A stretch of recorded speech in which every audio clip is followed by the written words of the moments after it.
Waalaikumsalam. Salam. Bismillahirrahmanirrahim. Alhamdulillahirrabbilalamin. Saudara-saudara, bapak-bapak sekalian yang kami hormati, pada malam hari ini Alhamdulillah kita mendapatkan nikmat dari Allah SWT. Kita dapat berwebinar dalam kerangka membahas berbagai hal yang terkait dengan perkembangan ekonomi syariah kita, terutama terkait dengan penyelesaian sengketa. Basarnas memang dibentuk dalam kerangka untuk memperkuat basis ekonomi syariah dengan fokus pada penyelesaian secara syariah, penyelesaian sengketa secara syariah. Nah, perkembangan ke depan memang ekonomi syariah atau ekonomi Islam ini sudah mulai menggeliat, bahkan ada kebijakan nasional, sekarang ada Bank Syariah Nasional atau Bank Syariah Indonesia yang secara nasional Bank Syariah plat merah itu jadikan satu menjadi Bank Syariah Indonesia. Nah, apakah kebijakan ini nanti berdampak? Ini kita akan lihat kebijakan-kebijakan berikutnya terkait dengan bagaimana upaya-upaya industri yang terkait dengan syariah. Apakah itu industri pariwisata, industri bidang keuangan, industri bidang perasuransian, dan lain-lain. Ini menjadi bagian penting dari geliat ekonomi umat Islam yang pada umumnya adalah kelas menengah ke bawah.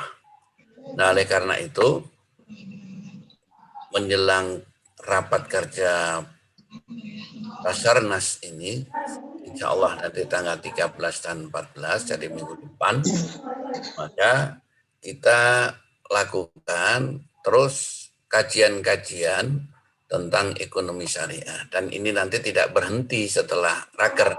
Ini terus kita lakukan dalam kerangka kita mendalami secara bersama, kemudian kita menemukan peristiwa-peristiwa hukum konkret.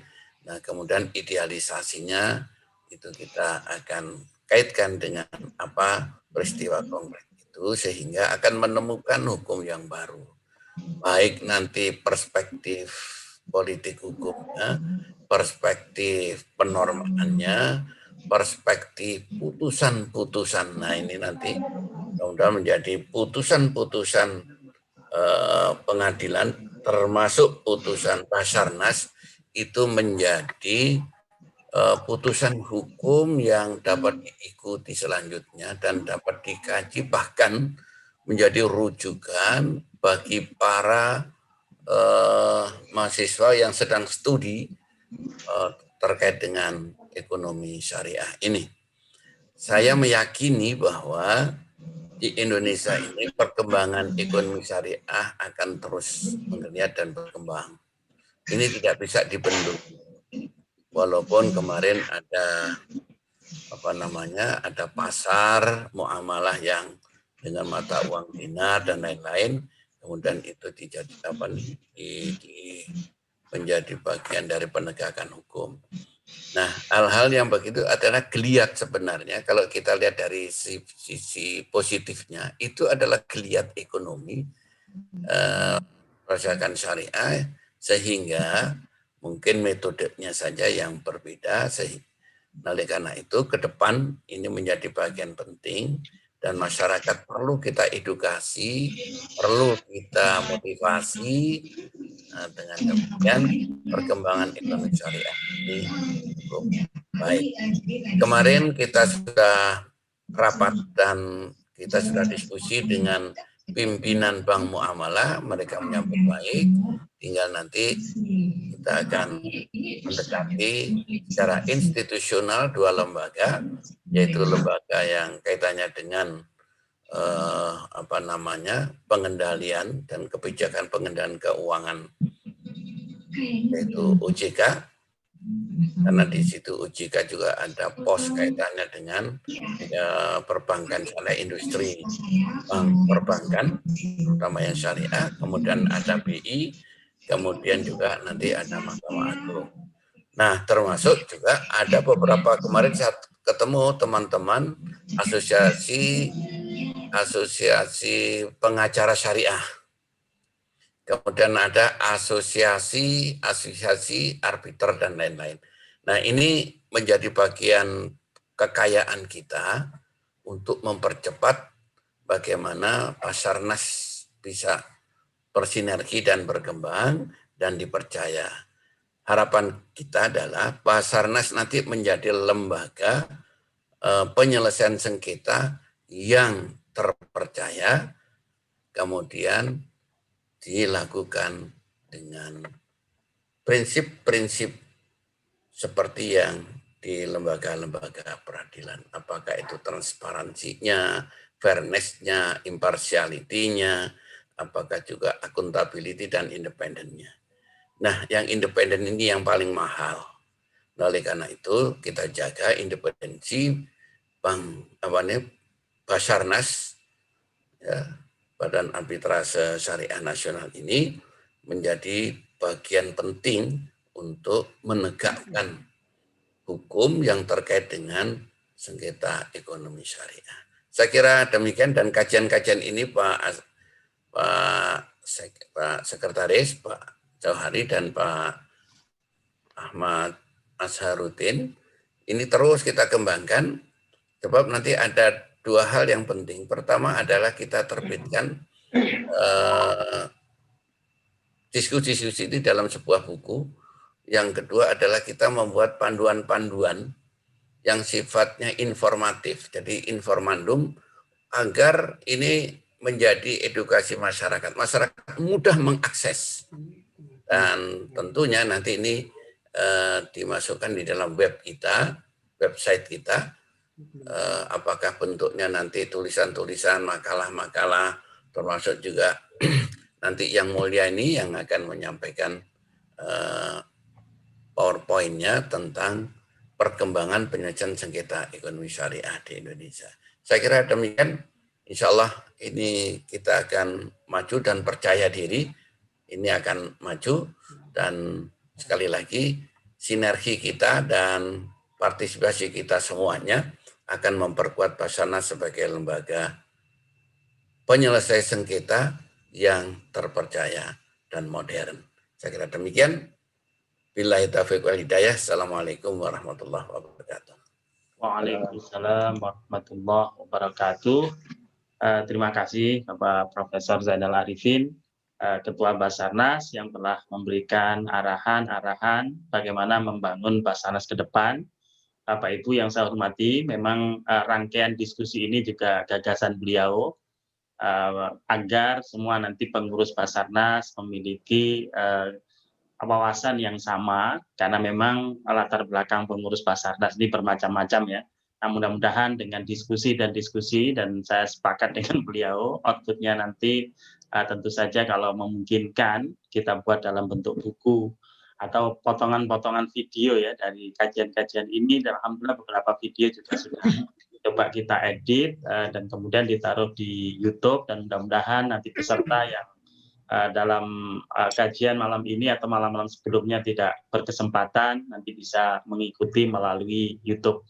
Dan sekali lagi mudah-mudahan diskusi ini memang produktif ya untuk peningkatan kompetensi kita sebagai pengurus maupun sebagai arbiter di Badan Arbitrase Syariah Nasional. Terima kasih sekali lagi Prof. Zainal. Nah, selanjutnya kami serahkan sepenuhnya forum ini kepada Bapak Dr. Andes, Kiai Haji Muhammad Said Bunji, SHMH. Beliau ini lama sekali sebagai hakim di Peradilan Agama. Jabatan terakhir adalah Ketua Pengadilan Tinggi Agama Yogyakarta. Nah, mudah-mudahan beliau pada malam hari ini bisa mendampingi ya Pak Dr. Yasaddin, sehingga diskusi kita semakin memanasnya dalam arti produktif, semangat, dan mudah-mudahan tercapai target-target kita sebagai bekal untuk raker nanti. Nah, monggo Pak Said Munji. Assalamualaikum warahmatullahi wabarakatuh. Terima kasih Pak Azhar. Assalamualaikum warahmatullahi wabarakatuh. Waalaikumsalam warahmatullahi wabarakatuh. Yang terhormat Bapak Profesor Dr. Zainal Arifin, SH, MH, dan yang mulia Bapak Dr. Haji Yasardin, SH, MHUM, yang telah hadir di forum ini, dan kemudian Bapak-Bapak Sekjen, Pak Ahmad Jauhari, serta teman-teman Pak Z Ammar ini yang baru kelihatan karena sudah lama. Assalamualaikum. Waalaikumsalam. Pak Z Ammar, udah lama, udah puluhan tahun kita nggak ketemu. Iya. Dulu sering ketemu di Al Irsyad. Dan bapak-bapak yang lain yang belum hadir, mudah-mudahan nanti segera mengikuti acara pada malam hari ini. Pada malam hari ini akan disampaikan oleh Bapak Dr. Haji Yasardin SH, MHUM. Beliau adalah Hakim Agung di Mahkamah Agung Republik Indonesia dan beliau adalah alumni dari UIN Syarif Hidayatullah Jakarta. Yang akan disampaikan oleh beliau adalah tentang perkembangan penyelesaian sengketa ekonomi syariah di Indonesia. Tiba-tiba ada perkembangan penyelesaian, artinya bahwa memang sekarang sudah menggeliat sebagaimana istilahnya Pak Ketua tadi, ada penyelesaian sengketa ekonomi syariah. Mungkin perlu juga dilihat bahwa ada perkembangan ekonomi syariah di Indonesia, sehingga munculnya ada perkembangan penyelesaian. Nah, kita melihat bahwa Undang-Undang Nomor 7 tahun 89, saya masih ingat betul bahwa itu ada Pak Zainal Arifin bersama-sama saya ketika itu mencoba bagaimana sebelum undang-undang itu terbit sampai kita tidur di rumahnya penyusun drafting dari undang-undang itu, Pak Zain Bajeber. Saya dengan Pak Zainal tidur di rumahnya beliau dan untuk bagaimana melakukan kajian-kajian kemungkinan ditambah, dikurangi, dan lain sebagainya tentang rancangan Undang-Undang Nomor 7 Tahun 89. Dan alhamdulillah pada waktu itu dengan proses yang sangat meliuk-liuk dan melelahkan sekali, akhirnya terbitlah Undang-Undang Nomor 7 Tahun 89. Tapi kita juga bisa melihat bahwa setiap undang-undang yang untuk kepentingan kita, selalulah kita berlama-lama dan berlelah-lelah. Contoh saja misalkan Undang-Undang Nomor 1 Tahun 70, betapa susahnya kita menggolkan untuk bagaimana menjadi undang-undang. Dan kemudian setelah itu baru ada KHI, KHI dengan Impres Nomor 1 Tahun 91, yang itu kemudian dijadikan hukum terapan bagi peradilan agama, hakim peradilan agama di seluruh Indonesia. Nah, kemudian saudara-saudara sekalian, dalam 17 tahun, jadi kalau Undang-Undang Nomor 7 Tahun 89 itu hampir 1 abad baru ada, dan itu membuktikan kesejajaran peradilan agama dengan peradilan-peradilan yang lain. Kemudian 17 tahun kemudian bahwa baru ada perubahan yang pertama Undang-Undang Nomor 7 Tahun 89 menjadi Undang-Undang Nomor 3 Tahun 2006. Dan inilah pada mulanya ada kewenangan peradilan agama yang ditambahkan dari yang sudah ada yang namanya ekonomi syariah. Saya masih ingat betul bahwa ada item nomor I itu kemudian menjadi ekonomi syariah. Itu saya mohon maaf kalau saya menyebutkan ini proses agak flashback ke belakang. Itu ketika diskusi di Departemen Kehakiman pada waktu itu adalah yang dipimpin pada waktu itu ada Pak Oka Mahendra. Saya masih ingat betul bahwa ketika saya sudah menyampaikan di sini tempo hari bahwa pada waktu itu hanya perbankan syariah yang diusulkan oleh kita. Tetapi kemudian dia mengatakan kenapa mesti perbankan syariah?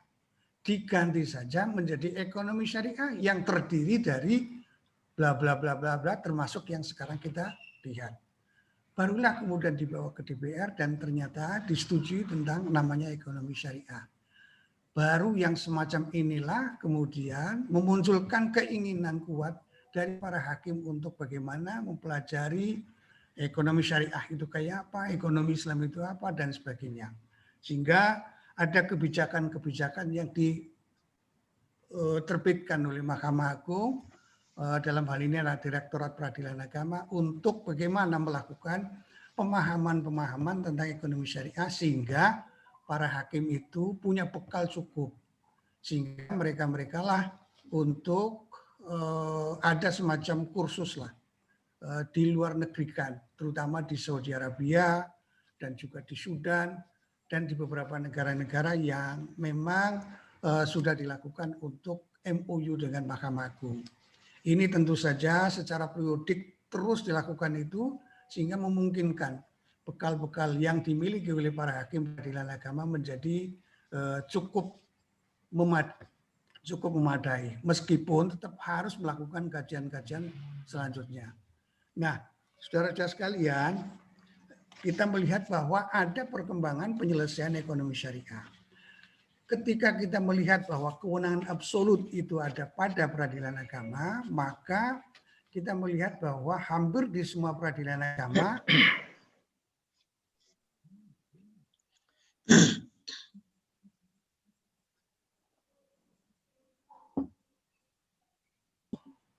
misalnya di peradilan di wilayah Pengadilan Tinggi Agama Yogyakarta yang saya kebetulan menjadi ketuanya ketua PTA di Yogyakarta, sehingga saya sedikit agak tahu bahwa perkembangan itu dari hari ke hari semakin